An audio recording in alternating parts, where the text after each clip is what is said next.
Don't care, I'm still free. You can't take the sky from me. Take me out to the black.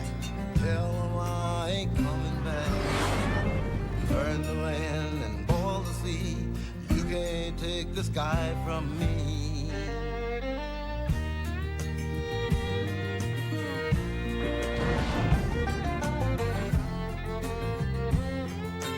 There's no place I can be since I found serenity.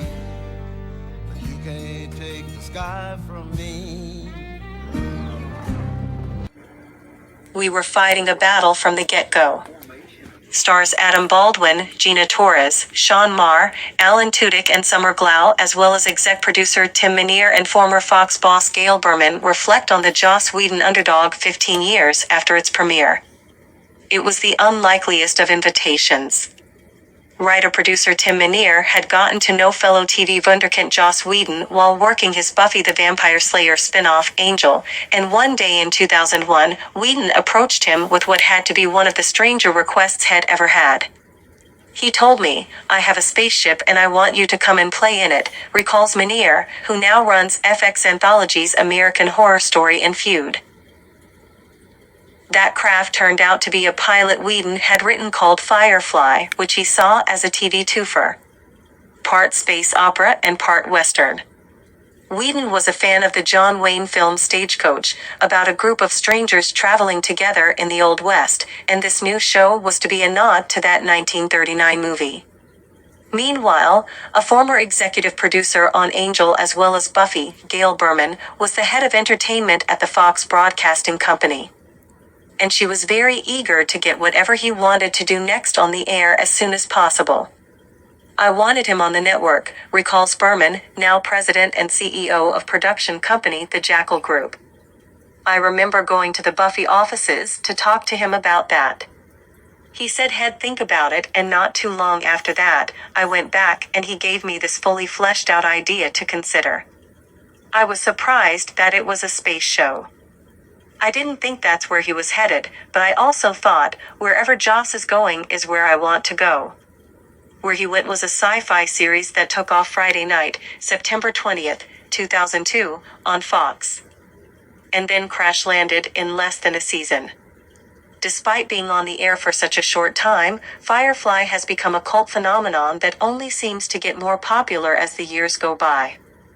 As the show celebrates 15 years since its premiere, THR spoke with some of the stars about everything from their uncomfortable outfits to a controversial lunch rule to how the fans have shown their thanks over the years.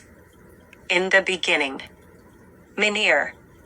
"I knew this show felt special and important, but I didn't realize what it was going to be at that early stage. It really wasn't until we were into the making of it that it hit me. Once the show was cast and the spaceship, Serenity, was built, then it was a different story. It has been a very complicated process up to that point because Fox didn't like the pilot. They made Joss go back and add some humor. He did what he could without damaging the pilot, but they never really understood what Firefly was and never loved it.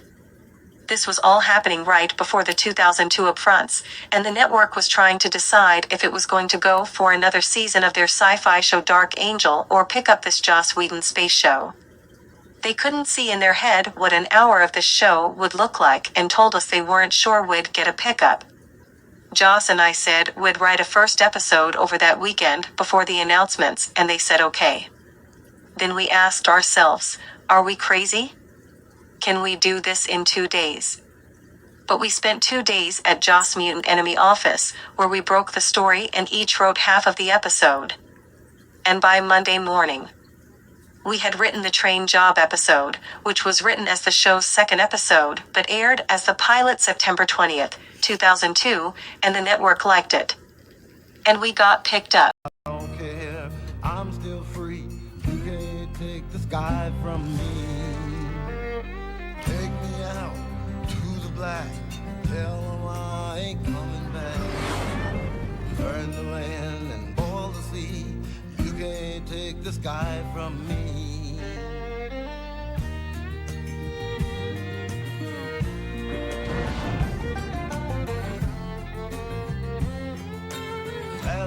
place I can be since I found serenity.